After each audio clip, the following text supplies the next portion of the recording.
یہ آیت ہے نا، یہ جو آیت ہے، 7 سمندروں کی چابیاں اسی آیت کے اندر ہے، 7 زمینوں، 7 آسمانوں، اور جتنی بھی مخلوقات ایسی ہے جو ڈس سکتی ہے، جو چیر پھاڑ سکتی ہے، یا ایسی آفتیں اور بلائیں جو آنے والی ہیں، ان سب کو سنبھالنے کے لیے یہ آیت آخری طاقتور ترین آیت ہے، اور یہ عمل حیرت انگیز ترین عمل ہے۔ میں چند سانسیں پڑھواؤں گا، میں آج چند سانسیں پڑھواؤں گا، اور آپ کو علم ہے کہ یہ کتنی سانسوں کا عمل ہے؟ 40 سانسوں کا عمل ہے۔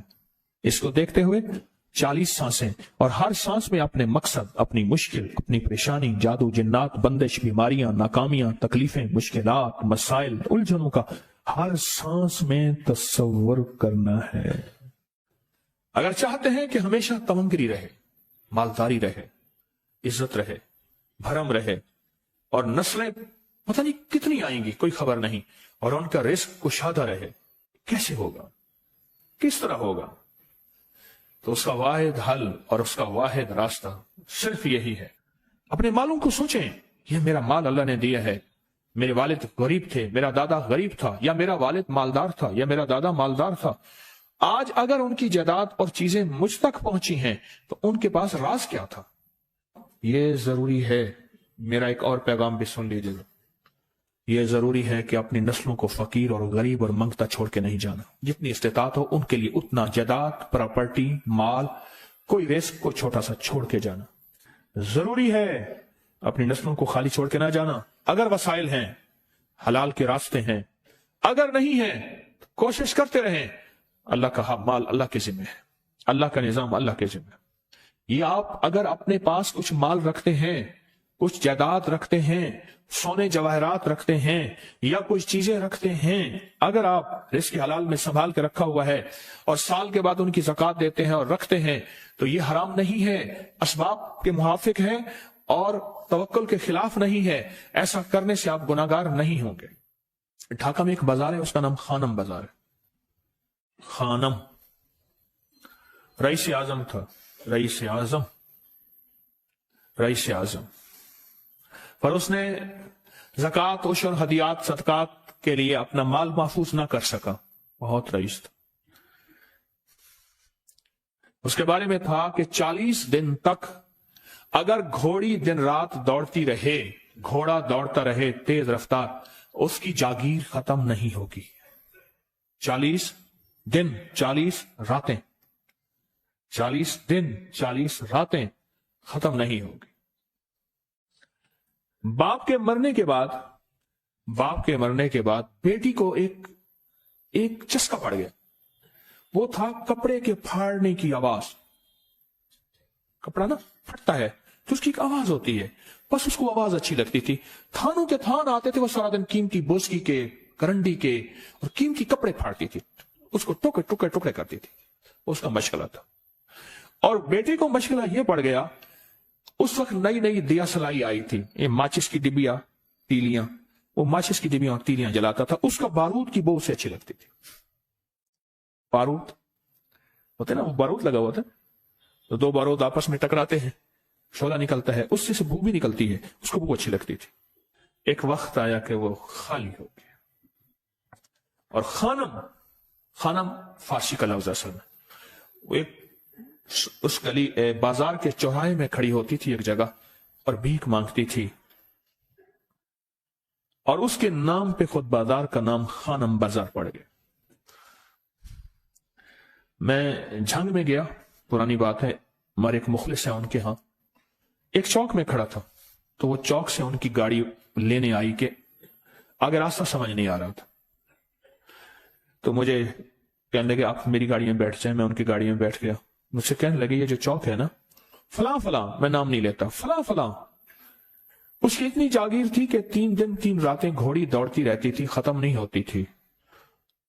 اور پھر ان کی نسلوں میں کوئی ایسا آیا اور خود اس کو کوئی ایسی چیز پڑ گئی کہ ایک وقت اسی چوک پہ کھڑے ہو کے بھیک مانگتا تھا۔ اور ایک دفعہ سخت سردی تھی، بھیک مانگ رہا تھا، سردی میں ٹھٹر گیا، اور ٹھٹر کے تو میں چھپ گئے، جیسے آج کل سردی ہے، رات کو وہیں مر کے پڑا تھا۔ صبح اٹھایا، کچھ لوگوں نے چندہ کر کے کفن دے کے دفن کر دیا۔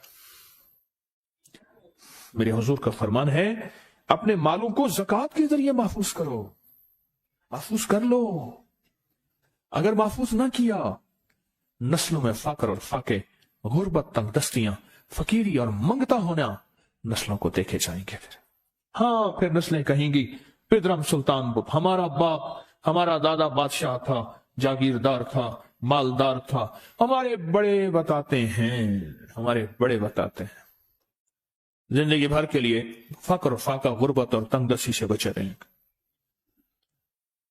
غیب سے اللہ کا نظام ایسا چلے گا، ایسا چلے گا، ایسا چلے گا، اللہ سارے بھوکے ہوں گے، سارے پیاسے ہوں گے، سارے فقیر ہوں گے، سارے منگتے ہوں گے، اللہ تجھے کھلائے گا بھی صحیح، پلائے گا بھی صحیح، سلائے گا بھی صحیح، عزت کے تکیے، عزت کے لقمے، عزت کے جام، عزت کے جام۔ مالک بن دینار رحمت اللہ علیہ کے پاس ایک بندہ ہدیہ لے کے آیا، اللہ کے ولی تھے، ہدیہ قبول فرمائے۔ آپ قبول فرما لیتے تھے، کسی کا نہیں کرتے تھے؟ میں نہیں لیتا، تیرا رزق حلال نہیں ہے، دیکھ کے فرما دی، تیرا رزق حلال نہیں، دیکھ کے فرمایا تیرا رزق حلال نہیں۔ انہیں حضور حلال ہے، فرمایا نہیں ہے۔ تو اچھا فرمایا ایسا کر، یہ رزق لے جا جو مجھے ہدیہ دیتا ہے، تجھے سب سے زیادہ جو مستحق ضرورت مند ملے اس کو دے، دینے کے بعد پھر اس کا پیچھا کر، وہ ان پیسوں سے کرتا کیا ہے؟ اب مرشد کا حکم تھا، فرمان تھا، کیا، دیکھا تو ایک لولا، لنگڑا، اپاہج، معذور، اندھا، کانا، کپڑے خستہ حال، بالکل بے بس، اور بھیک مانگ رہا ہے۔ اس کا دل نرم ہوا اور کہا کہ اس سے بڑا ضرورت مند پھر کوئی نہیں ہے۔ اس کو جا کے مال دیا، پیچھا کیا، چلتے چلتے چلتے اس نے جا کے آگے گیا تو نہ وہ لولا تھا، نہ وہ لنگڑا تھا، نہ وہ کندھا تھا، کانا تھا، نہ وہ اندھا تھا، کچھ بھی نہیں تھا، بالکل ٹھیک ٹھاک ہو گیا، اور یہ حیرت سے دیکھ رہا ہے۔ کرتے کرتے جا کے اس نے ان پیسوں سے حرام کام کیا، خاموشی سے آ گئے، آپ کا فرمان ٹھیک ہے، میں اب یہ میرے پیسے لے، یہ جا کے کسی ایسے بندے کو دے جو تجھے سب سے زیادہ مالدار نظر آتا ہو، خوشحال نظر آتا ہو، بہترین نظر آتا ہو۔ اب پیسے لے لیے، اب دیکھا تو ایک صاحب ہے، بڑی قیمتی گھوڑے پہ، لاجواب پوشاک ہے، اور بہت اچھی حالت ہے ان کی، بہت اچھی حالت۔ سوچا کہ حضرت نے فرمایا تھا کہ سب سے زیادہ خوشحال کو دینا، اس کو جا کے پیسے دیے، اس نے لے لیے، اب اس کا پیچھا کیا، وہ ایسی دکان پہ گیا جہاں سے راشن لیا جاتا ہے، اس نے تھوڑا تھوڑا راشن لیا، وہ حیران ہو گئے، اتنا مالدار آدمی ہے، ایسے راشن لے رہا ہے جیسے کوئی بندہ روز کی کھائے، اتنا ضرورت مند۔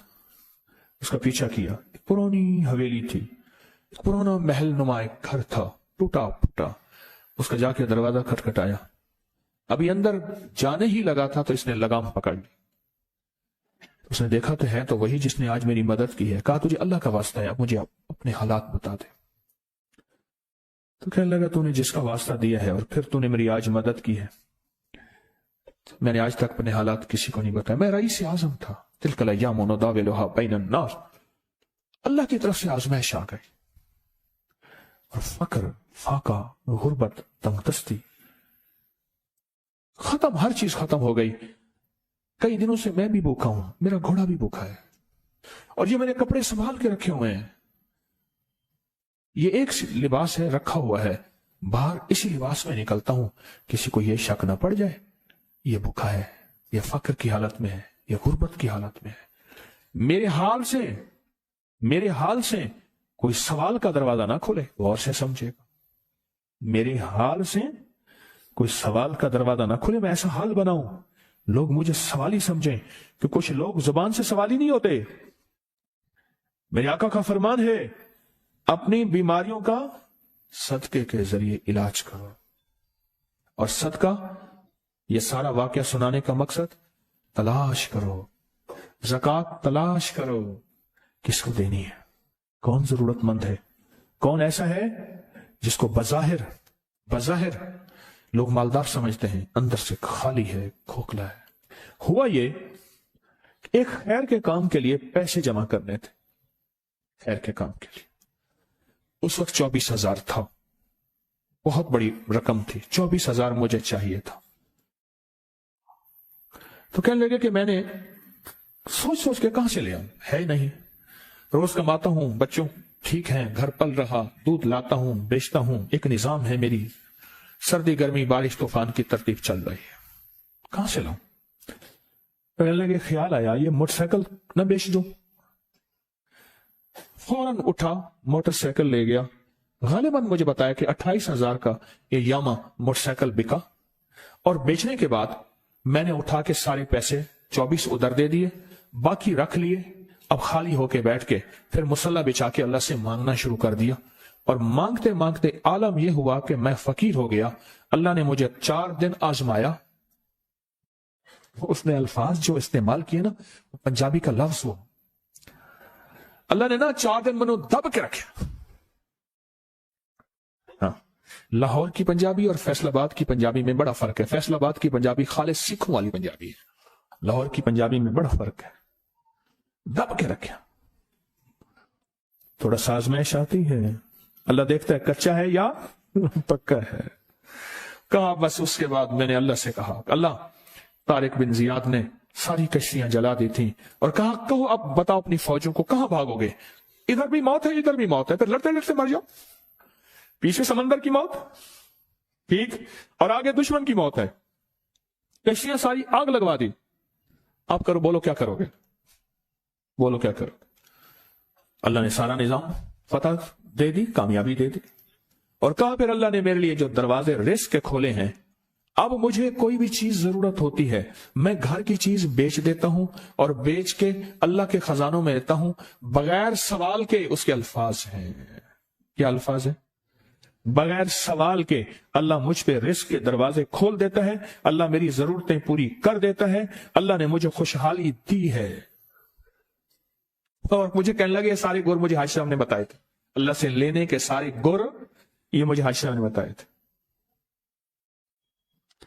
تو آپ کو ایک لفظ کہہ رہا ہوں، جس کو بھی دیکھیں گے کہ اس کی نسل در نسل نسل در نسل رزق کے دروازے ہیں، تو وہ کھلیں گے صرف دینے کے نام پہ، سوال کے دروازے کھولنے کے نام پہ، سوال کے دروازے کھولنے کے نام پہ کبھی نہیں کھلیں گے، ورنہ رزق آج کل کے ماڈرن جوئے میں چلا جائے گا۔ آج کل کے ماڈرن جوئے آئے ہوئے ہیں، اپنے رزق کو میرے آقا کا فرمان ہے، اور بیماریوں کا علاج صدقوں سے کریں، اور صدقے سے مراد صرف بکرا نہیں، صدقے سے مراد صرف سریاں نہیں، صدقے سے مراد کالے مونگ نہیں، صدقے سے مراد تیل سوئیاں نہیں، صدقے سے مراد یہ میں مختلف آپ کو تک انداز بتا رہا ہوں۔ یہاں ایل او ایس ہے لاہور کے ساتھ، یہ پہلے نہیں بنا تھا، نالا تھا، نالے کے ادھر ایک سمن آباد کی طرف سڑک جا رہی ہے، پرانی بات ہے، وہاں کچھ بندے نے کتابیں لگائی ہوئی تھی، میں کتابیں دیکھ کے تو آ گیا، پھر دل میں آیا کہ یہ ضرورت مند ہے۔ ہمارے ایک مخلص ہیں، ہمارے دوست فیصل شمسی، میں نے اس کو بڑا نوٹ دیے، میں نے کہا جا کے نا اس کو کس طرح رکھ کے پھر چلا جاتا ہوں، کیونکہ مجھے لگتا ہے وہ خوددار آدمی نہیں لے گا، اور انہوں نے ایسا کیا۔ سوچیں کہ میرے مال اللہ نے دیا ہے، کیا میں اپنے مال کا صدقہ اگر نکال رہا ہوں تو وہ دے کہاں رہا ہوں؟ ضرورت مند کیا میں تلاش کر رہا ہوں؟ اور میں ضرورت مندوں میں سب سے پہلے وَبِذِي الْقُرْبَى وَالْيَتَامَى وَالْمَسَاكِينَ وَابْنِ السَّبِيلِ، مسافر پردیسی چوتھے، پھر مسکین ہے، پردیسی ہے، مسافر ہے، یتیم ہے، ضرورت ہے اس چیز کی، اس کی ضرورت ہے، کیونکہ یہاں جتنے مانگنے والے ہیں ان کے بارے میں صرف ایک لفظ کہوں گا، یہ لفظ آپ پکا رکھ لیں، یہ سب خواہشات کے مانگنے والے ہیں، ضروریات والے نہیں ہیں، خواہشات۔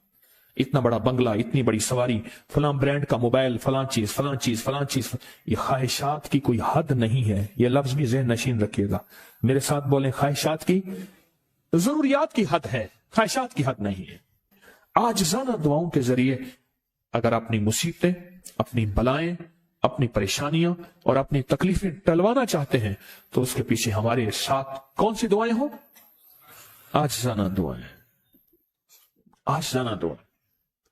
اور میں امام زین العابدین جب دعائیں مانگتے تھے اور ان کی دعاؤں کے اندر جو درد ہوتا تھا اور غم ہوتا تھا، اور ان کی دعاؤں کے اندر جو بلبلانا اور کرب اور تکلیف ہوتی تھی، فرمایا ہنستے اپنی ہنسیاں بھول جاتے تھے، سونے والے سونا ترک کر دیتے تھے، اونگنے والے اونگنا چھوڑ دیتے تھے، اور وہ بھی ان کے ساتھ رونے لگ جاتے تھے۔ ان کا رونا ہی اتنا تھا، وہ ہنسیاں تو بخشوائی تھی۔ اور ان کا نام زین العابدین، نام تو ان کا علی ہے، زین العابدین پڑا اس لیے عبادت کرتے کرتے کرتے وہ عبادت گاروں کے امام بن گئے۔ یہ تسبیح خانہ جو آپ کو راستے دے رہا ہے، تسبیح خانہ جو منزلیں دے رہا ہے، یہ راستہ، یہ منزل ساری کی ساری اس لیے ہے کہ اس منزل اور راستے کے پیچھے دعاؤں کی طاقت ہے، دعاؤں کی طاقت ہے۔ ان دعاؤں اور اعمال کو اپنے ساتھ ایسے سینے سے لگا لیں۔ ان دعاؤں اور اعمال کے اندر حیرت انگیز دنیا ہے۔ جب سے تسبیح خانے کے ساتھ نسبت ہے، دعاؤں کی کیا کیا طاقتیں دیکھی، دعاؤں کی کیا کیا تاثیر دیکھی، سنوں گا نہیں، بس صرف دل میں سوچیں، میرے سوالوں کا جواب دل میں دیں۔ دعاؤں کو کیسے آزمایا، خود ہی تو کہتے ہیں فلاں وظیفہ پڑھا یہ ہوگا، فلاں عمل کی، یہ دعائیں تو ہیں، ساری کیا ہیں؟ ساری میری حدیثیں، میرے آقا کا فرمان دعائیں، سارا قرآن دعائیں، ساری تسبیحاں دعائیں، اور سارے دل سے گڑ گڑانے والے لفظ وہ جس زبان میں بھی ہوں، جس کلام میں بھی ہوں، وہ سب دعائیں ہیں۔ اللہ کو یہ مانگنا پسند ہے۔ اللہ کہتا ہے پھر وہ مصیبتیں جو کھجور کے درختوں سے نیچے آ چکی ہوتی ہیں، میں ان کھجوروں کو بھی، ان درختوں کو بھی، ان مصیبتوں کو بھی ٹال دیتا ہوں، اور وہ مصیبتیں جو تیری آنکھیں نے دیکھ چکی ہیں ان کو بھی ٹال دیتا ہوں، اور وہ بلائیں آفات جو زندگی میں تیرے سامنے ہیں ان کو بھی ٹال دیتا ہوں۔ یہ ساری بلائیں اور آفات اور یہ ساری تکلیفیں میں اس وقت ٹال دیتا ہوں جب تیری دعاؤں کی طاقت تیرے سامنے آ کے کھڑی ہوتی ہے، کیونکہ دعاؤں کی ایک طاقت ہے، دعاؤں کی ایک تاثیر ہے، دعاؤں کا ایک حصار ہے، دعاؤں کا ایک کوٹ ہے، اور دعاؤں کا ایک قلعہ ہے، اور دعائیں ایک ڈیفنس وال ہیں، اور دعائیں حفاظت کا نظام ہے، اور دعاؤں سے آفتیں، بلائیں، مصیبتیں، تکلیفیں ایسی ٹل جاتی۔